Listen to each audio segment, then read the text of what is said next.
Hello everyone, कैसे हैं आप लोग। आप सभी का स्वागत है आप ही के अपने यूट्यूब चैनल दिव्या चंदानी पर। और आज हम लोग डिस्कस करने वाले हैं प्लांट टिश्यू। बहुत ज़्यादा आपकी डिमांड थी कि मैम टिश्यू वाला टॉपिक करना है। हालांकि मुझे टॉपिक करवाना ही था क्योंकि आपकी रीट में ये टॉपिक स्पेसिफाई करके दिया हुआ है, तो ये टॉपिक तो हमें करना ही था। ठीक है, तो इसी वजह से आज हम लोग करने वाले हैं प्लांट टिश्यू। अगर आप इसी तरीके के और आप अपना रीट का सिलेबस, सीटी का सिलेबस, इसमें आप साइंस करना चाहते हैं तो आप हमारे इस चैनल को सब्सक्राइब कर लीजिएगा और बेल आइकन को प्रेस कर दीजिएगा ताकि जब भी मेरी क्लासेस आएँ आपको उसका नोटिफिकेशन मिलता रहे। तो आज हम लोग डिस्कस करने वाले हैं प्लांट टिश्यू। इससे पहले ना हम लोग सीटी के लिए और जो भी आपके जैसा आपका सिलेबस दिया गया है उसी से ही, उसी के क्रम वाइज हम लोग चल रहे हैं।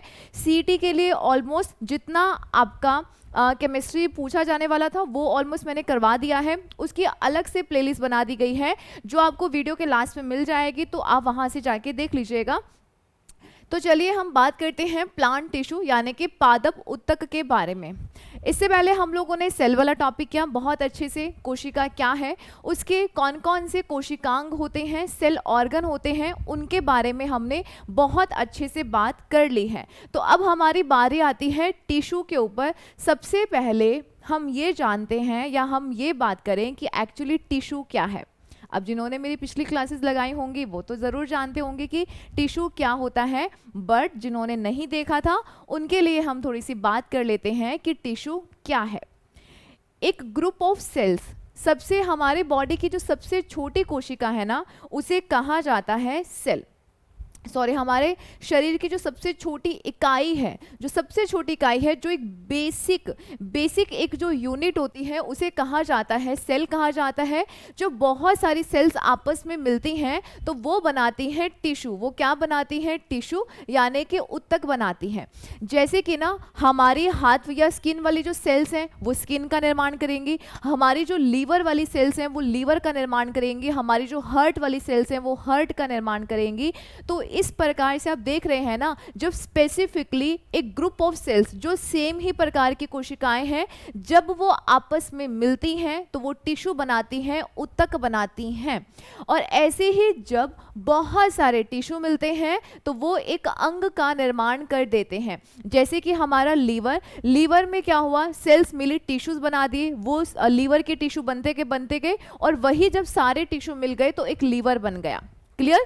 इस तरीके से अंग बन जाता है। और ऐसे ही जब बहुत सारे अंग बने, जैसे कि हमारा लीवर बन गया, हार्ट बन गया, फेफड़े बन गए, हमारी स्किन बन गई, आंख कान सब बन गई, पूरा शरीर, उससे आपका क्या बन जाता है? पूरा शरीर बन जाता है। सॉरी, सिस्टम बनते हैं। जैसे कि आपका पर्टिकुलर, आपका जैसे कि नर्वस सिस्टम जिसमें पूरा ब्रेन का पार्ट आएगा, आपके स्पाइनल कोड आएगा, आपके ब्रेन के कुछ पार्ट आएंगे। उसके अलावा आपकी अगर मैं बात करूँ डाइजेस्टिव सिस्टम में, जैसे कि आपका लीवर वगैरह आ जाएगा, आपका मुंह आएगा, आपका पेट वगैरह आंतें आएंगी। समझ रहे हैं ना, ये होते हैं आपके ऑर्गन सिस्टम।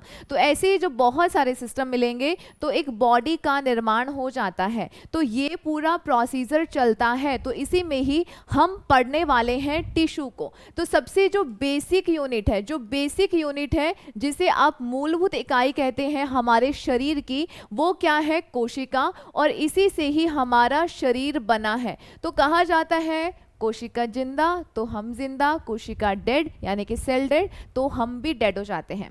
ओके, तो ये कुछ बातें आप यहाँ पर ध्यान रखिएगा। जैसे कि आप लोग देख रहे हैं, पहले सबसे छोटी कोशिका, जब बहुत सारी कोशिकाएं मिलती हैं तो टिश्यू बनाती हैं। अब एक टिश्यू बनेगा तो वो सेम, मतलब कि समान प्रकार की कोशिकाओं से ही मिलकर बनेगा। ओके, उसके बाद में अंग बनेगा, फिर आपके उस ऑर्गन सिस्टम पर्टिकुलर, और फिर एक शरीर का निर्माण हो जाता है। क्लियर?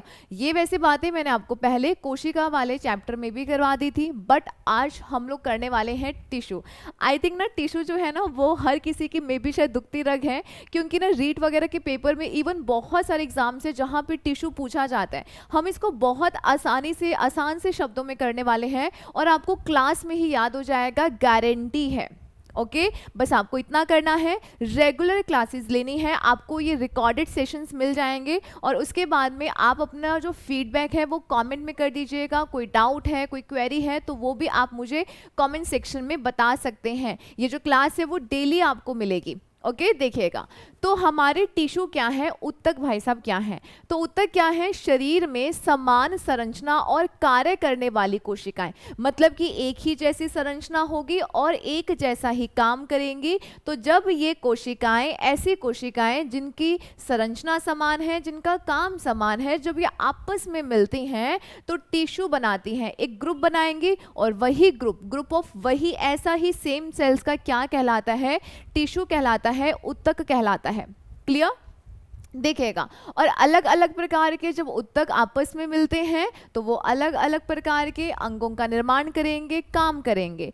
तो ये जो उत्तक हैं, बेसिकली हमें दो टाइप के टिश्यू पढ़ने हैं, एक हमें पढ़ना है एनिमल टिश्यू एंड दूसरा आपको पढ़ना है प्लांट टिश्यू, क्योंकि हम भी तो, हमारा भी तो शरीर है ना, हम भी लिविंग ऑर्गेनिज्म है, तो हमारे अंदर कोशिकाएं हैं, उत्तक हैं, अंग हैं, तो हमारे शरीर में कौन से उत्तक हैं, वो पार्ट है आपके एनिमल टिश्यू का। और आज हम जो पढ़ने वाले हैं वो है प्लांट टिश्यू यानी कि पादप उत्तक। क्वेश्चंस बहुत सारे पूछे जाते हैं, एक बार आपने कर लिया ना यहाँ से, फिर आपके मतलब कि आगे आने वाले, आप चाहे किसी भी एग्जाम की तैयारी कर रहे हो, आपको इस टॉपिक में दिक्कत नहीं आएगी।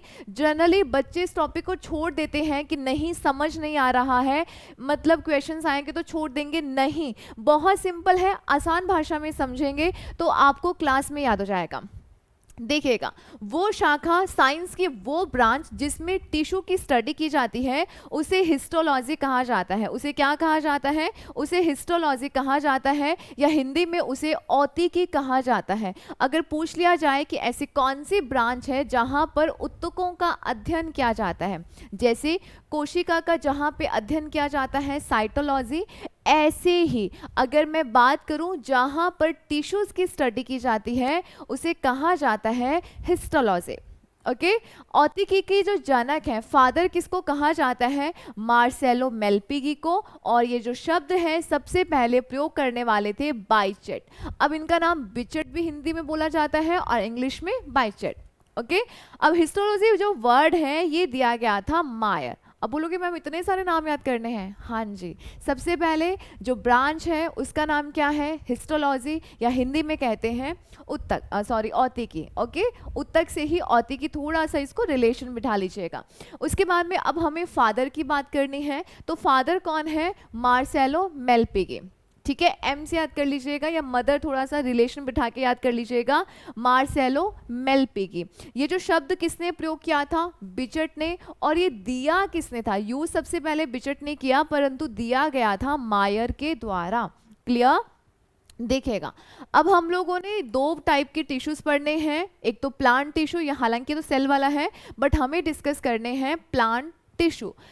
पौधों के यानी कि जो प्लांट के टिश्यूज हैं उनको हम ना बेसिकली दो पार्ट में डिवाइड करते हैं मोटे मोटे तौर से, एक बार के लिए सिर्फ दो पार्ट्स। एक तो होते हैं मेरिस्टेमेटिक टिश्यू, इसको आप बोलते हैं विभज्योतक उत्तक, विभज्योतक, यानी कि ये वाले जो टिश्यू हैं वो डिवाइड होते हैं, इनके अंदर डिवीजन चलता रहता है, इनके अंदर विभाजन होता रहता है। क्लियर? दूसरा है आपके परमानेंट टिश्यू यानी कि स्थायी उत्तक। बात करेंगे कौन कौन क्या क्या फंक्शन करता है, मेन यही है कौन आपको कहाँ पे, कैसा टिश्यू आपको कहाँ पर देखने को मिलेगा और साथ में इनके काम क्या है। आप देखते हैं ना पेड़ पौधे जो है कितना आंधी तूफान आ जाए हिलते नहीं है, गिरते नहीं है, ऐसा क्यों होता है। उसके अलावा उनके अंदर जो ग्रोथ होती है कहाँ पर फोटोसिंथेसिस का प्रोसेस होगा और कौन ऐसा है जो उनकी ग्रोथ के लिए रिस्पॉन्सिबल है, पौधा जो बढ़ता है या मोटाई बढ़ती है, पत्तियाँ आती हैं, वो सारी चीज़ें हम लोग डिस्कस करने वाले हैं।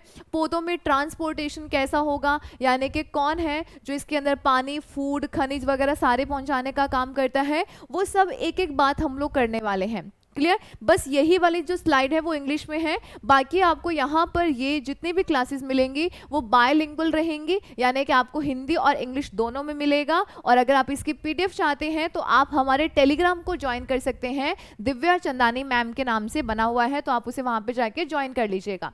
तो ये हमारा कौन सा है, विभज्योतक, यानी कि विभाजन होता रहता है जिसमें, और ये है आपके परमानेंट यानी कि स्थायी उत्तक है। अब यहाँ पर ना आपको मेरिस्टेमेटिक टिश्यू में तीन पढ़ने हैं। कौन कौन सा? एक तो पढ़ना है एपिकल, जिसको बोला जाता है आगे हम लोग देख लेंगे हिंदी वाला, ठीक है। दूसरा है आपका लैटेरल। अब यहाँ ध्यान रखिएगा, शीर्ष ऊतक, मुझे याद आ गया, शीर्ष ऊतक। एक्चुअली ये वाला जो टिश्यू है ना, वो पौधे के ऊपर से, मतलब कि एक तो रूट से, और जो ऊपर का जो पार्ट है, टॉप वाला पार्ट है, वहां पर ग्रोथ के लिए रिस्पॉन्सिबल होता है।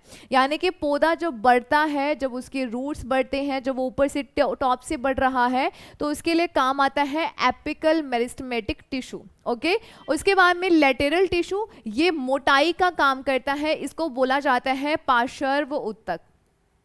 ठीक है, ये मोटाई, जैसे कि पौधा का जो तना है वो मोटा होता जाता है, वो इसी टिश्यू की वजह से।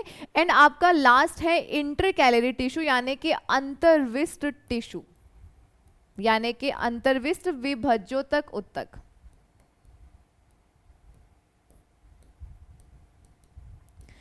क्लियर? तो इतनी बातें क्लियर हुई। अभी हम लोग तीन चीज़ों को डिस्कस करने वाले हैं। सबसे पहले हम एपिकल पढ़ेंगे, दूसरा हम लेटेरल पढ़ेंगे, एंड थर्ड आप पढ़ने वाले हैं इंटरकैलरी टिश्यू। और ये टिश्यू कैसे है? विभज्योतक है, मेरिस्टेमेटिक टिश्यू है, यानी कि विभाजन का काम करेंगे। जो आपका प्लांट ग्रोथ करता है, पत्तियां आती हैं, फूल खिलते हैं, फल लगते हैं, तने में वृद्धि हो रही है, मोटा हो रहा है, पेड़ बढ़ रहा है, वो सारी चीज़ें इन्हीं टिश्यूज़ की वजह से हैं।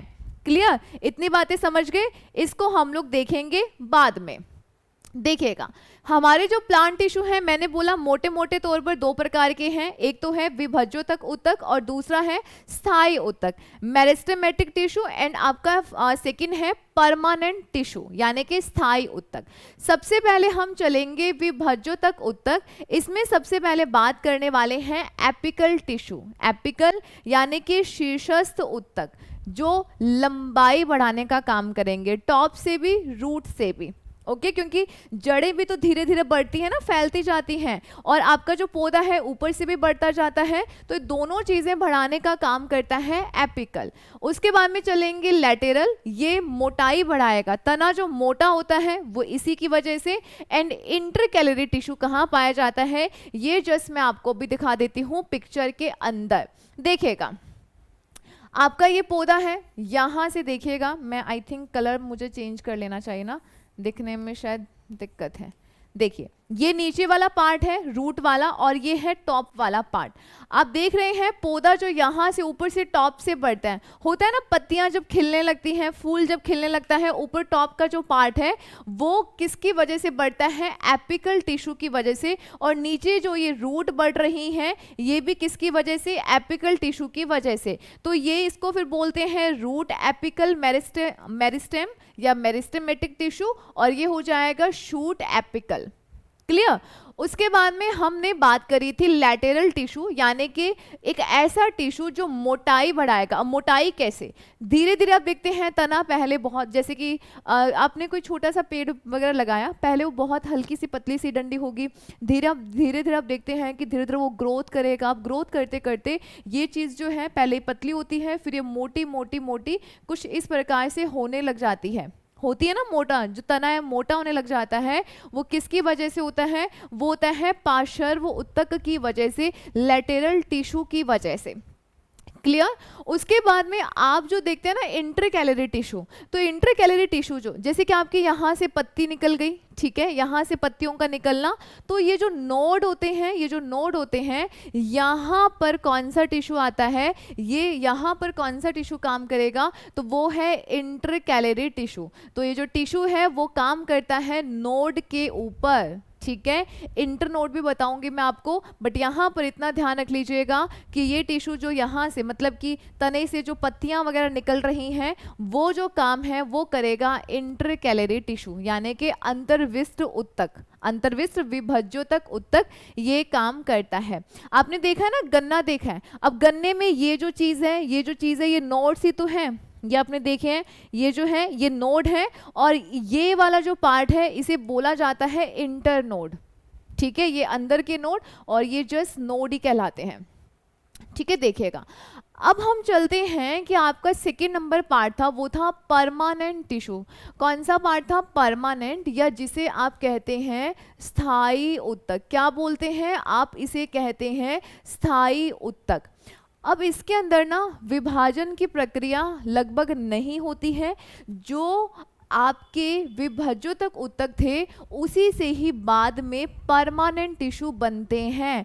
आराम से सुन लीजिएगा, मैं ये बोल रही हूँ कि जो आपका विभज्योतक ऊतक था, जो मेरिस्टेमेटिक टिश्यू हैं, वही जब आगे ग्रोथ करते रहते हैं तो उनके पीछे का जो भाग बचता जाता है वही फिर आगे तब्दील हो जाता है परमानेंट टिश्यू के अंदर, यानी कि स्थायिक ऊतक के अंदर। पौधा बढ़ रहा है, बढ़ रहा है, नीचे से तना मोटा हो रहा है, मोटा हो रहा है, फिर उसके ऊपर छाल वगैरह आ जाती है, तो वो जो पार्ट जो बनता जाता है वो आपका फिर बनेगा परमानेंट टिश्यू का पार्ट। तो अगर आपसे पूछा जाए कि परमानेंट टिश्यू जनरली किससे बनेंगे, तो जो आपके विभज्योतक ऊतक हैं उन्हीं से ही परमानेंट टिश्यू बनेंगे। ओके, इतनी बात आप यहाँ पे ध्यान रखिएगा। अब यहाँ पे चलते हैं कि आपके कौन कौन से हैं। पैरेन्काइमा, सेकंड है आपका कोलेनकाइमा एंड थर्ड है आपका स्क्लेरेन्काइमा। यानी कि ये हमारे 3 प्रकार के टिश्यू हैं, किसमें? सिंपल परमानेंट टिश्यू में। अब देखो परमानेंट 2 प्रकार के हैं, सरल और जटिल, सिंपल एंड कॉम्प्लेक्स। जनरली कई बार तो इतना ही प्रश्न पूछ लिया जाता है, कॉम्प्लेक्स टिश्यू के टाइप कौन से हैं, एंड आपके जो सरल जो है सिंपल आपके जो प्लांट टिश्यू है उसके टाइप कौन से हैं। ठीक है, तो हम यहाँ पे पढ़ने वाले हैं पैरेन्काइमा यानी कि मृदुतक, सेकंड है कोलेनकाइमा यानी कि स्थूल कोण ऊतक, एंड आपका लास्ट है स्क्लेरेन्काइमा यानी कि दृढ़ोतक, यानी कि दृढ़ रहेगा वो मन, यानी कि स्ट्रॉन्ग ऊतक है। क्लियर? और जटिल में आपके 2 हैं, जाइलम और फ्लोएम। क्लियर? ये हमारे लगभग हो गए हैं प्लांट टिश्यू, जिन्हें हम लोग 1 बाय 1 करके पढ़ेंगे। आई होप इतनी बातें हम समझ रहे हैं और ये आपको बिल्कुल भी बोरियत भरा नहीं लग रहा होगा। ठीक है, अगर आप जो मेहनत करोगे ना, मेहनत सफल ज़रूर होती है, चाहे फिर वो देरी से हो, बट ऐसा नहीं है कि आपने हार्डवर्क किया है, आपने मेहनत करी है और वो कहीं वेस्ट हो जाए, ऐसा बिल्कुल नहीं है। अच्छे से करी है ना मेहनत तो वो कभी वेस्ट नहीं जाती है।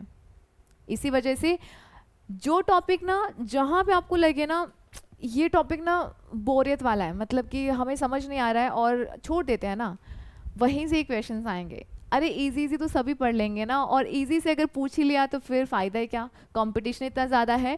जहाँ पे आपको दिक्कत आती है ना, जहाँ पे आप तड़पते हो, जहाँ पे आपको लगता है कि आपके रोने निकल जाएं, आपको मेहनत करने में जहाँ पे आपका पूरा जोर लग रहा है, आपको मतलब कि बहुत कठिनाई हो रही है, आप तड़प रहे हो, वहीं से आप निखरना शुरू कर देते हो, वहीं से ही आपकी जो ग्रोथ है वो स्टार्ट हो जाती है। वही ना, सोना जब तपता है तभी निखरता है। तो ऐसे ही अगर आपका टाइम बहुत सिंपल सा चल रहा है ना, आपको पूरा दिन आप पढ़ाई कर रहे हो, कहीं भी आपको कोई दिक्कत ही नहीं आई है, आपने सब पढ़ लिया, इसका मतलब आज कोई ग्रोथ नहीं हुई है, आज आपने कुछ नया नहीं सीखा। जिस दिन आप पढ़ रहे हैं आपको तकलीफ हो रही है, पढ़ने में तकलीफ हो रही है, कोई कुछ समझ नहीं आ रहा है, वहाँ पर बस वहीं पे आपकी जो ग्रोथ है वो स्टार्ट हो जाती है। इसका मतलब वो दिन आपका ना, उस दिन आपने ज़रूर कुछ नया किया है, ज़रूर कुछ आपके नॉलेज के अंदर ऐड ऑन हुआ है। ठीक है, ये कुछ बातें हैं, आप मतलब महसूस करना। ठीक है, ये होती हैं, सबके साथ होती हैं। चलिए, सबसे पहले हम चलते हैं मेरिस्टेम टिश्यू यानी कि मेरिस्टेमेटिक टिश्यू या विभज्योतक ऊतक। अब हम इसके अंदर थोड़ी सी बातें डिस्कस कर लेते हैं। क्या ये कहना चाहता है? ये कहता है कि ये जो विभज्योतक ऊतक है ना, कोशिकाओं का एक ऐसा ग्रुप होता है जो विभाजित करने की क्षमता रखता है, मतलब जिसमें विभाजन होता रहता है, विभाजन होता रहेगा, डिवीजन होता रहेगा, तभी तो वो ग्रोथ करेंगे। ओके, ये ऊतक छोटे होते हैं, घनाकार क्यूब में होते हैं, घनी पैक मतलब कि एक कंसंट्रेटेड पैक से कोशिकाएं होती हैं जो नई कोशिकाओं को बनाने के लिए विभाजित होती रहती हैं। ज़्यादा स्ट्रेस नहीं लेना है आपको, सिंपल सी बातें ध्यान रखनी है कि ये जो कोशिकाएं हैं वो काफ़ी सारी सघन रूप में होती हैं, काफ़ी ज़्यादा कंसंट्रेटेड सी होती हैं, और ये ना नई कोशिकाओं में विभाजित करने की क्षमता रखती हैं। ये ऊतक परिपक्व होते ही अन्य प्रकार के ऊतकों में खिंचाव, विस्तार और विभेदन करने में सक्षम होते हैं, और मेरिस्टेमेटिक ऊतक ही स्थायी ऊतकों को जन्म देते हैं। मोस्ट इम्पॉर्टेंट लाइन, ओके मैंने जो आपको बताया था, जैसे जैसे विभाजन होता रहेगा, तने का निर्माण हो गया है, नीचे से तना बहुत मोटा हो गया है, उसके ऊपर छाल वगैरह आ गई है, तो वही तो हमारा किस में बदल गया, एक परमानेंट टिश्यू में बदल गया, जबकि पहले वही क्या था, विभज्यों तक था। समझ पा रहे हैं ना, बातों को रिलेट कीजिए। आगे हम चलते हैं। मेरिस्टेमेटिक टिश्यू 3 प्रकार के हो सकते हैं और उस पर्टिकुलर एरिया के आधार पर जहाँ पर वो मौजूद होते हैं, क्योंकि हर कहीं पे वहाँ के माहौल, वहाँ के एनवायरनमेंट, वहाँ के डाइवर्सिटी के अकॉर्डिंग अलग अलग प्रकार के होंगे। सबसे पहला है शीर्षस्थ विभज्यों तक उत्तक, जो लंबाई बढ़ाने का काम करता है। ये उत्तक जड़ और तने के शीर्ष भाग में उपस्थित होता है और ये लंबाई में वृद्धि करता है। तो मैंने ये आपको पिक्चर के थ्रू दिखाया भी था कि एपिकल टिश्यू क्या काम करता है, तो जस्ट टॉप से और रूट से ग्रोथ करने का जो काम है, वृद्धि करने का जो काम है, वो एपिकल या शीर्षस्थ विभज्यों तक उत्तक करता है। यहाँ पे कोई दिक्कत नहीं होनी चाहिए। और इस उत्तक को हम लोग प्राथमिक विभज्योतकी से बनता है, यानी कि आप ऐसा बोल सकते हैं कि इससे क्या होती है, प्लांट के अंदर प्राथमिक वृद्धि होती है। क्योंकि जब आपका प्लांट ग्रोथ करेगा, रूट से टॉप से जब ग्रोथ करेगा, उसके बाद ही तो सारी चीज़ें बनेंगी ना। जब ग्रोथ करता रहेगा फिर ही तो आपका तना बिल्डअप होगा, स्टेम बनेगा, फिर आपकी पत्तियां निकलेंगी, फिर उसके बाद में आपके फूल लगेंगे, फल लगेंगे। तो प्राइमरी स्टेज पे तो ग्रोथ करना ज़रूरी है ना। अगर ग्रोथ ही नहीं करेगा तो बाकी चीज़ें तो बात की बात है। इसी वजह से हम इसको प्राइमरी टिश्यू भी बोल सकते हैं, या बोल सकते हैं कि ये उत्तक प्राइमरी विभज्योतकी से बनता है और ये प्राथमिक ग्रोथ होती है। इससे क्या होती है, प्राइमरी ग्रोथ जो है वो इसी टिश्यू से होती है। समझ पा रहे हैं? बहुत सिंपल शब्दों में चलेंगे। इससे कोशिकाएं विभाजित और विभेदित होती हैं और स्थायी उत्तक बनाती रहती हैं। क्लियर? चलो अब आप देख रहे हैं कि यहाँ पे, चलो मैं यहाँ पे एक आपको थोड़ा सा ना समझाती हूँ। आपका मान लीजिए कोई प्लांट है, ठीक है, यहाँ से बढ़ रहा है, क्लियर, यहाँ से बढ़ रहा है, ऊपर से टॉप से बढ़ रहा है, यहाँ से जैसे जैसे वो यहाँ से बढ़ गया तो बाद में इसके ऊपर छाल आने लग जाएगी, कॉर्क आने लग जाएगी, कैम्बियम की लेयर आ जाएगी और धीरे धीरे क्या होगा कि ये यहाँ से पार्ट जो है वो काफ़ी हार्ड हो जाएगा। ऊपर से टॉप से बढ़ता रहेगा तो ये वाला जो टिश्यू है ना, बाद में ये वाला जो हिस्सा है बाद में फिर ये परमानेंट में कन्वर्ट हो जाएगा।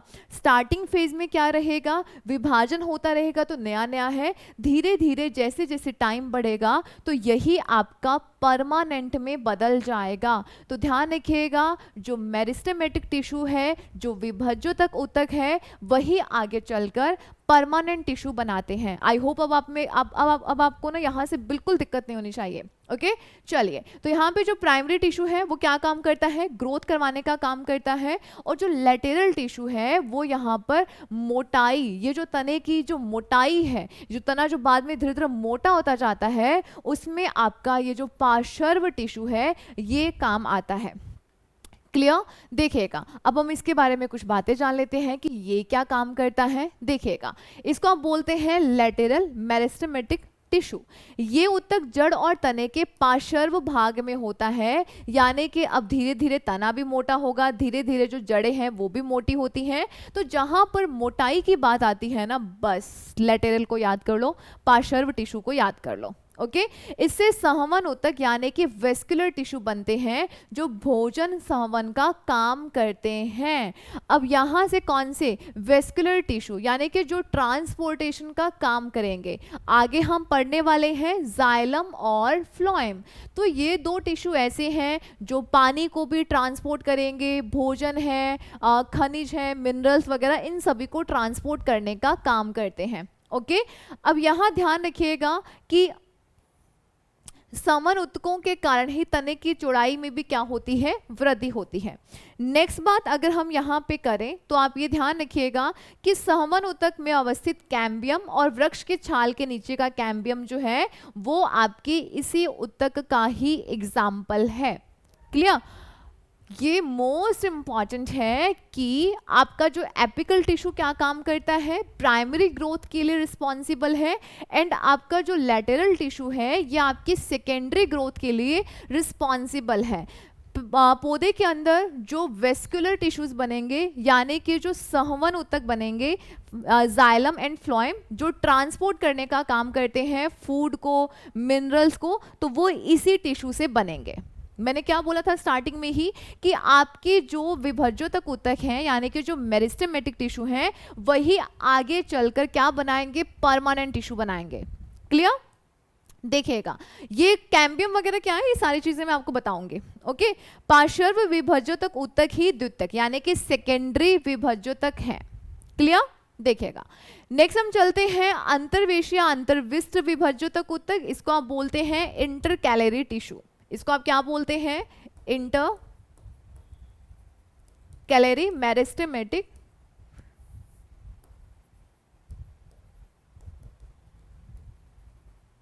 टिश्यू।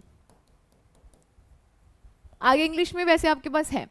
ये ऊतक स्थायी ऊतक के बीच बीच में पाया जाता है, जैसे कि जो नोड्स आगे ना, जैसे आपने घास देखी है, घास दूब जिसे आप कहते हैं, बीच बीच में नोड्स आते रहते हैं, वहां पे ये टिश्यू मिलेगा। उसके अलावा आपका जो गन्ना है, गन्ने में बीच बीच में नोड्स आ रहे हैं, वहां पे टिश्यू मिलेगा। जनरली सिंपल प्लांट की बात करते हैं जहां से पत्तियां स्टार्ट हो रही हैं, जहां से पत्ती के लिए हल्की सी छोटी सी टहनी से स्टार्ट हो रही है, वहां पे ये टिश्यू होगा।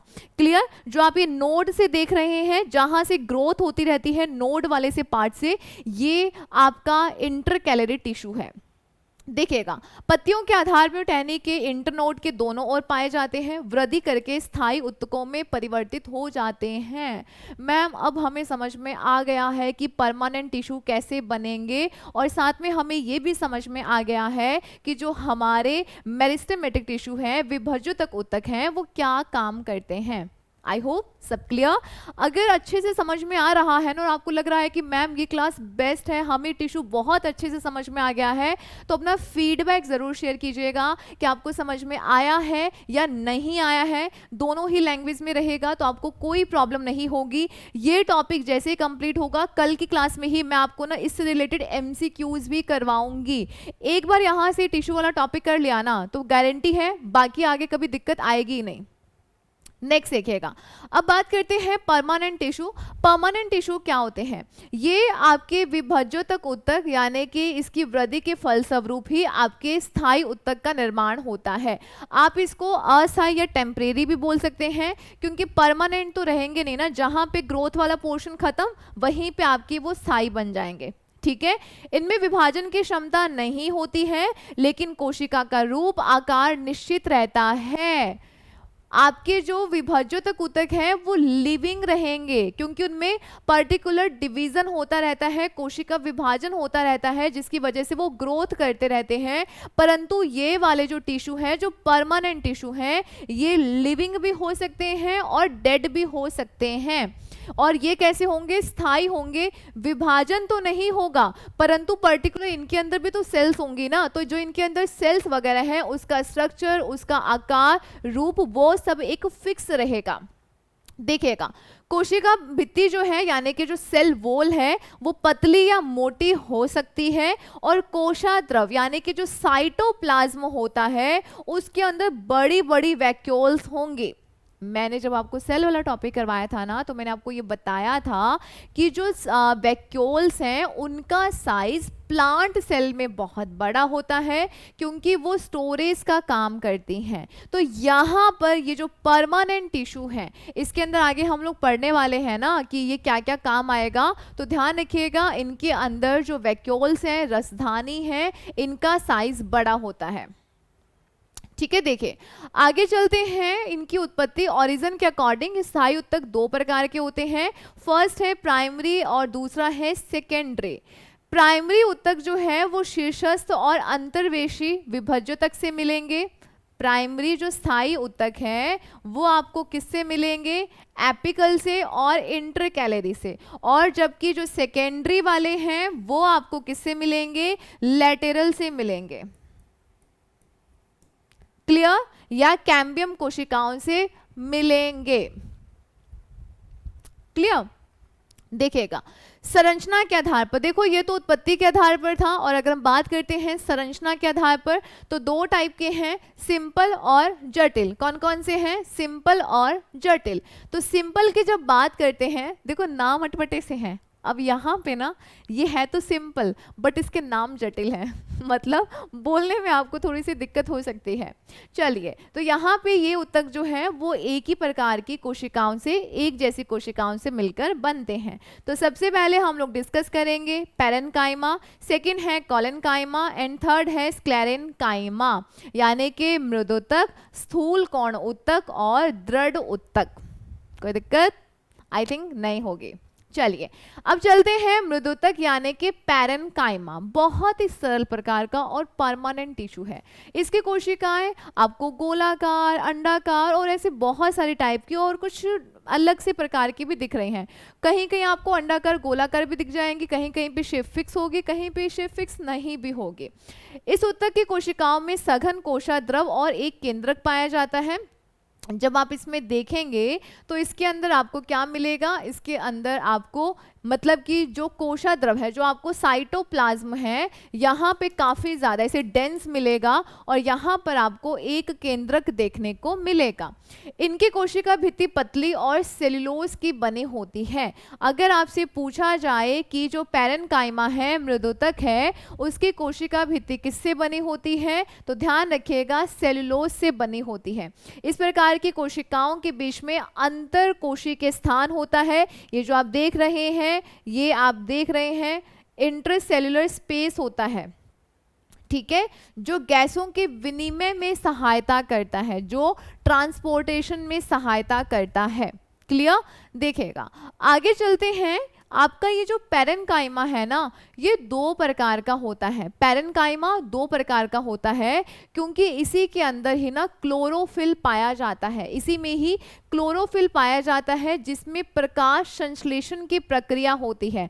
अब फोटोसिंथेसिस क्या है बताने की ज़रूरत है क्या? एक ऐसी प्रक्रिया है जिसके ज़रिए पौधे अपने लिए भोजन का निर्माण करते हैं और उस प्रोसीजर को हम कहते हैं प्रकाश संश्लेषण या फोटोसिंथेसिस। तो ध्यान रखिएगा कि वो आपको कहाँ पर मिलेगा, पैरेन्काइमा। तो सिंपल सी ध्यान रखना है कि जो पैरेन्काइमा है वो आगे दो पार्ट्स में डिवाइड हो जाता है।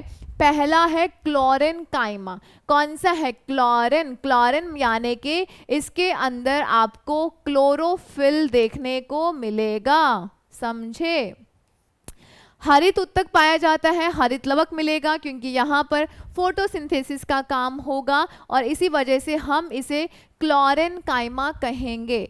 आगे भी जो देखने वाले हो ना वो है कोलेनकाइमा यानी कि स्थूल कोण ऊतक, परंतु ये क्या है? क्लोरेन। वो है कोलेन क्लोरेन, कोलेन क्लोरेन अलग अलग है। ओके, चलिए अब देखिएगा, अब ऐसे ही एक और है जिसका नाम है एरेन्काइमा। अब ये कहाँ पे मिलेगा मैम? तो ये मिलता है कुछ ऐसे पौधे, आपने देखा ना पानी में उगने वाले जो पौधे हैं वो जो तैरते रहते हैं, उनके अंदर होता है एरेन्काइमा। उनके अंदर ना ऐसे स्पेस होता है, ऐसे होल से होते हैं, स्पेस होता है, इसके अंदर हवा भरी होती है, इसके अंदर वायु कोश होते हैं, वायु तक आप इनको कहते हैं, हवा भरी होती है जिसकी वजह से वो उनको हल्कापन देगा। दिख ही नहीं रहा ना, ये तो हल्कापन सा आएगा और ये पानी पर तैरते रहेंगे। कुछ इस प्रकार से इसके अंदर ना स्पेस होता है, इसके अंदर खाली सी जगह होती है जिसमें हवा भरी होती है, जो पौधे को तैरने में सहायता करते हैं। उसे कहा जाता है वायुतक बोल सकते हैं या आप इसे एरेन्काइमा कह सकते हैं। जलीय पौधों में तैरने के लिए सहायता करती हैं। अब देखो इसमें दिख रहा है, ये देखो ऐसे से बहुत सारे ना छिद्र, ऐसे बहुत सारे होल्स कह सकते हैं। उन होल्स में हवा भरी होती है जिसकी वजह से ये वाले आपके जो पौधे हैं ना वो पानी में तैरते रहते हैं। इसे आप वायु तक बोल सकते हैं या आप कह सकते हैं इनके अंदर वायु कोश होते हैं और इसे आप इंग्लिश में एरेन्काइमा कहते हैं। डन। तो पैरेन्काइमा के ही दो टाइप हैं, क्लोरेन्काइमा क्योंकि क्लोरोफिल है तो प्रकाश संश्लेषण की क्रिया होगी, एंड सेकेंड है एरेन्काइमा। आई होप क्लियर है। फंक्शंस की बात कर लेते हैं कि आपका ये जो पैरेन्काइमा है ना, जिसे आप मृदुतक बोल रहे हैं, कि इसका काम क्या क्या है, क्या काम करता है पौधों के अंदर। एपिडर्मिस के रूप में पौधों को क्या करेगा, इसका संरक्षण करेगा, इसको प्रोटेक्शन देगा। एपिडर्मिस क्या होता है, बाहरी खाल, चमड़ी, यानी कि आउटर लेयर जो होती है उसे एपिडर्मिस कहते हैं। जैसे कि हमारी जो स्किन है, यानी कि किसी चीज को कवर कर लेना, तो जो ऊपर का बाहरी आवरण है उसे ही एपिडर्मिस कहते हैं। तो एपिडर्मिस के रूप में पौधों का संरक्षण करता है, पौधों के हरे भागों में खासकर पत्तियों में भोजन का निर्माण करता है। क्योंकि क्या होता है, क्योंकि इसके अंदर क्लोरेनकाइमा होता है। इसके अंदर क्या होता है, इसके अंदर क्लोरेनकाइमा होता है। क्लियर। ये उत्तक संचित क्षेत्र यानी कि स्टोरेज रीजन में भोजन का संचय करता है और उत्सर्जित पदार्थों जैसे गोंद, रेजिन, टैनिन आदि को भी संचित करता है। आपने देखा है ना, बहुत सारे प्लांट्स है जहां से गोंद निकलता है, रेजिन, टैनिन जहां से इंक वगैरह बनाई जाती है। तो इन सभी को भी स्टोर करने का, पहले वो बनेंगी, स्टोर होंगी ना, तो इनको स्टोर करने का काम कौन करता है, मृदुतक करता है। सिंपल सी बात ध्यान रखनी है कि फूड स्टोरेज क्या काम करेगा, तो ये आपका फूड स्टोरेज का काम करेगा। क्लियर, क्योंकि यहाँ पे भोजन का निर्माण भी होगा। इनमें पाए जाने वाले जो अंतरकोशिकीय स्थान है, इंटरसेल्युलर जो स्पेस मैंने बताया था, वो गैसीय विनिमय में सहायक होता है। अभी तक ना मैं आपको सिंपल सा बता दूं कि हमने अभी तक क्या डिस्कस किया है। नथिंग, कुछ नहीं किया है, सिंपल सा।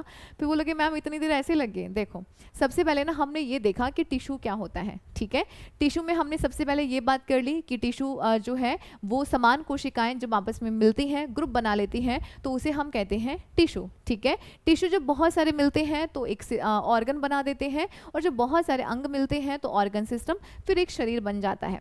आज हम जो डिस्कस कर रहे हैं वो है प्लांट टिश्यू। उससे पहले एक ऐसी ब्रांच जहां पर उत्तकों का अध्ययन किया जाता है, कॉपी पेन छोड़ दीजिए, जहां पर उत्तकों का अध्ययन किया जाता है उसे कहा जाता है हिस्टोलॉजी, यानी कि औतिकी कहते हैं। अब औतिकी जो है ना, ये देने इसके जो जनक हैं वो कहलाते हैं आपके मार्ल्स मेलपीकी। क्लियर, ये जो आपका जो शब्द है वो दिया था मायर ने, और सबसे पहले जो प्रयोग है वो क्या था, बिचट ने। क्लियर। अब उसके बाद में हम चलते हैं, बात करते हैं कि हमने प्लांट टिश्यू के बारे में डिस्कस किया था। प्लांट टिश्यू बेसिकली आपके दो प्रकार के हैं, एक तो है विभज्योतक उत्तक और एक आपके हैं स्थायी उत्तक। ओके, विभज्योतक में जो डिवीजन का काम करेंगे, जिनके अंदर विभाजन होता रहेगा। अब जिनके अंदर विभाजन होता रहेगा यानी कि ग्रोथ वगैरह का काम करेंगे, क्योंकि जहां पे सेल डिवीजन होता है इसका मतलब वहां पे ग्रोथ हो रही है। तो फर्स्ट हमने देखा था एपिकल यानी कि शीर्षस्थ उत्तक, ये आपके पौधे के रूट और टॉप से और आपके जो रूट है वहां से ग्रोथ करवाते हैं। सेकेंड हमने डिस्कस किया था आपका लेटरल टिश्यू यानी कि पार्श्व उत्तक, ये तने की मोटाई, जहां पे मोटाई की बात आ जाएगी, मोटाई में वृद्धि का काम आपका लेटरल करता है। एंड थर्ड था इंटरकैलरी टिश्यू, जहां से पत्तियां उगती हैं, जहां से पत्तियों वाली छोटी छोटी सी टहनियां उगती हैं, जहां पे नोड होते हैं, जहां पे नोड है, इंटरनोड है, वहां पर ये टिश्यू काम करता है। क्लियर। उसके बाद में हमने क्या डिस्कस किया था, उसके बाद में हमने छोटी छोटी सी बातें और डिस्कस करी थी कि जो आपके परमानेंट टिश्यू हैं उनमें आपके दो प्रकार के हैं, स्थायी उत्तक और एक है आपके सरल, मतलब कि सरल और जटिल उत्तक। सरल में हमने तीन डिस्कस कर रहे हैं, एक आपका है पैरेन्काइमा, जिसे आप क्या बोलते हैं, जिसे आप कहते हैं मृदुतक। क्लियर। सेकंड है आपका कॉलेनकाइमा, जहां तक अभी हम नहीं पहुंचे हैं। सबसे पहले हम थोड़ा सा इसको ही डिस्कस कर लेते हैं। इसमें कुछ नहीं है, खाना वाना सब यहीं पे तैयार होगा। ठीक है, पौधे का, हमारा नहीं ना कि अभी टाइम हो गया खाना वाना, चलो खाने चलते हैं। पौधे का खाना यहीं पे तैयार होगा, क्योंकि इसके अंदर क्लोरोफिल पाया जाता है। क्लोरोफिल होगा तभी तो प्रकाश संश्लेषण की अभिक्रिया होती है। उसके साथ साथ में एक और टाइप आता है, आपने जलीय पौधों को देखा होगा, जलीय पौधे पानी में तैरते रहते हैं। ऐसा क्यों, क्योंकि उनके अंदर एरेनकाइमा होता है। एरेनकाइमा यानी कि एयर होती है। एयर का मतलब छोटे छोटे से छिद्र होते हैं जिनके अंदर हवा भरी होती है, और वो हवा इनको तैरने में, फ्लोट करवाने में सहायता करती है। क्या यहाँ पे कोई दिक्कत है क्या, सिंपल सा तो है मैम। एपिडर्मिस, जो एपिडर्मिस है बाहरी त्वचा के रूप में पौधों का संरक्षण करेगा, और उसके अलावा पौधों के हरे भागों खासकर पत्तियों में पाया जाएगा। भोजन स्टोरेज करने का, फूड स्टोर करने का काम करता है। गोंद है, रेजिन है, टैनिन है, ये सब स्टोर करके रखेगा। इनमें पाए जाने वाले जो अंतरकोशीय स्थान है वो गैसीय विनिमय में सहायता करते हैं। क्लियर। चलते हैं नेक्स्ट, हम बात करेंगे स्थूल कोण ऊतक यानी कि कॉलन काइमा। अब कॉलन काइमा और क्लोरेन काइमा दोनों अलग अलग हैं। इस ऊतक की कोशिकाएं केंद्रक युक्त होती हैं, लंबी होती हैं, अंडाकार से होती हैं, जीवित हैं और इनके अंदर भी वैक्यूल होता है। सिंपल सा है, उसको देखकर डायग्राम को देखोगे तो सारी चीजें समझ में आएंगी। इनमें भी हरित लवक होता है। भित्ति में किनारों पर सेल्यूलोज होने की वजह से हार्डनेस आ जाती है। आपका ये जो है ना यहाँ पे सेल वॉल जो है, तो आप यहाँ पर देख रहे होंगे कि किनारों पर ना ये जो चीज देख रहे हैं ये क्या है, ये आपका सेल्यूलोज जम गया है और सेल्यूलोज के जमने की वजह से यहाँ पर एक हार्डनेस आ गई है। क्या आ गई है? हार्डनेस आ गई है। ये तो एक तो ना मैं इसको इतना यूज नहीं करती हूँ ना, नहीं हो रहा, चलो कोई बात नहीं। आई थिंक इतना आपको दिख रहा है, ठीक है। ये जो आपको यहाँ पे दिखाई दे रहा है ना, ये क्या है? सेल्यूलोज जमा हो गया है और इसी वजह से ये कठोर भी हो गया है। क्लियर। ये विशेषकर तने के एपिडर्मिस के नीचे होते हैं। एपिडर्मिस का निर्माण तो कौन करेगा? मृदुतक करेगा। उसके अलावा पर्णव्रंथ, पुष्पव्रंथ और पुष्पारवल्ली व्रंत पे पाया जाता है। बताती हूँ क्या होता है, ठीक है, लेकिन जड़ों में नहीं पाया जाता है। अब यहाँ पे मैम समझ नहीं आया, इतने हार्ड से शब्द थे। आपको यहाँ पे ध्यान रखना है कि ये जो है जिसको आप बोलते हैं कॉलन काइमा, ये कहाँ पे होता है? आपका ये वाला जो हिस्सा है ना पत्ती का, जिसे पैटियोल कहते हैं, ठीक है, इसमें आपको देखने को मिलेगा। फूल का जो ये वाला भाग है जहाँ से फूल स्टार्ट हो जाता है, या ये वाला जो भाग है, उसमें आपको ये कॉलन काइमा देखने को मिलेगा, परंतु ये जड़ों में नहीं मिलेगा। क्या कहता है? जड़ों में नहीं मिलेगा। यहाँ पे लीफ पैटियोल में मिलेगा, पेडिसल में मिल जाएगा और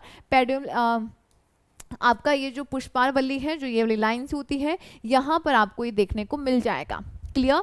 इतनी सी बातें बस आपको यहाँ पर ध्यान रखनी है, ज़्यादा कुछ आपको यहाँ पर नहीं देखना है। फंक्शंस, पौधों को यांत्रिक सहारा देता है। आपने देखा ना, आंधी तूफान वगैरह आता है, पौधा आपका गिरता नहीं है क्योंकि ये उसको मैकेनिकल एक हेल्प देता है, गिरने से बचाता है। जब इनमें हरित लवक पाया जाता है तो ये भोजन का निर्माण भी करता है, ठीक है। तो हरित लवक इसमें भी देखने को मिलेगा और जो आपका आपने पहले देखा था पैरेन्काइमा, उसमें भी आपको हरित लवक देखने को मिलेगा। क्लियर। बहुत सिंपल सा है, कुछ नहीं है, कुछ नहीं है।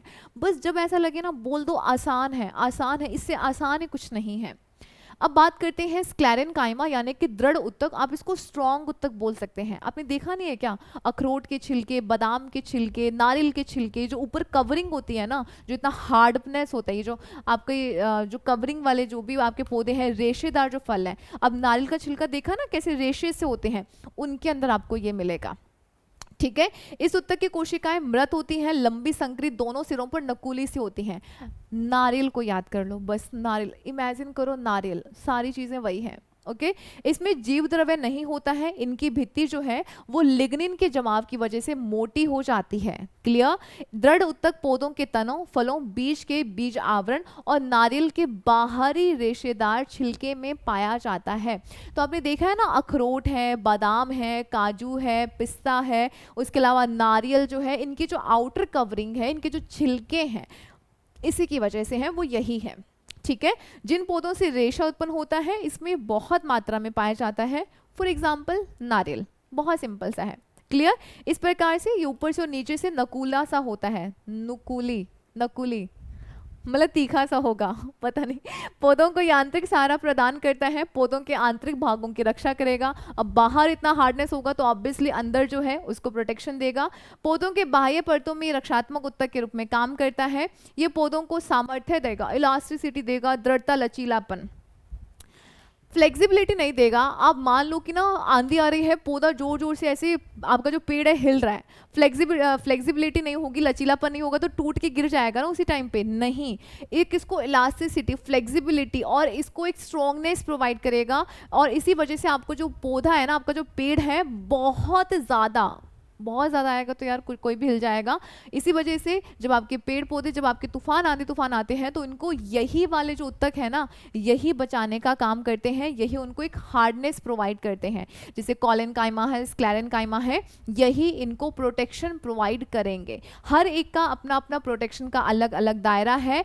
एपिडर्मिस के फॉर्म में पैरेन्काइमा इसको सहयोग करेगा। जो यांत्रिक सहारा है, जो आपका थोड़ा बहुत हिलाने ढुलाने पे भी नहीं गिरता है पेड़, तो आपका कॉलन काइमा है। जो जो बहुत ज़्यादा हार्डनेस की बात करेंगे तो स्क्लेरेनकाइमा है, जिसे आप दृढ़ उत्तक बोलते हैं या जिसे आप बोलते हैं स्ट्रॉन्ग उत्तक। क्लियर? तो बच्चों ये कुछ बातें हैं जो ध्यान रखिएगा। फिर ना हम लोग ना कल जो है हम लोग जटिल उत्तक की बात कर लेंगे, यानी कि जाइलम और फ्लोएम की बात कर लेंगे। आज के लिए आप लोगों के लिए इतनी डोज बहुत है, बस इसको अच्छे से पढ़कर आना। कल ऐसे मुंह उठा के नहीं पढ़ना है। आपको ये जो सेशन है वो डेली मिलेंगे। बहुत सारे ना लोगों की शिकायतें हैं कि मैम क्लास रेगुलर नहीं होती है। अब से रेगुलर है जब तक आपका जो कोर्स है वो फिनिश नहीं हो जाता है। कोशिश मेरी पूरी है। कई बार इंटरनेट इशू हो जाता है, कई बार क्या हो जाता है, कई बार दूसरे वीडियोस डालने पड़ जाते हैं, सो इसी वजह से। बट कोशिश है कि आपको आपके एग्जाम से पहले ना मैं आपका सिलेबस पूरा करवा दूंगी, साथ में आपको मैं प्रैक्टिस भी कराऊंगी। हम लोग टेस्ट सीरीज भी लगाएंगे। अब मैं ऐसा सोच रही थी कि ये जो क्लास है वो आपकी शाम में रहेगी, मॉर्निंग में आपको एक एमसीक्यू की क्लास मिल जाया करेगी, जिसमें आपका जस्ट प्रैक्टिस हो जाया करेगी। वो मिक्सअप से क्वेश्चंस रहेंगे। ओके, तो अगर आपको अच्छा लग रहा है तो लाइक कीजिएगा, दोस्तों के साथ शेयर करना है जो रीट की तैयारी कर रहे हैं या अदर किसी भी एग्जाम की तैयारी कर रहे हैं। फीडबैक जरूर दीजिएगा कि आपको क्लास कैसी लगी। मिलते हैं नेक्स्ट सेशन में। Take care, bye bye.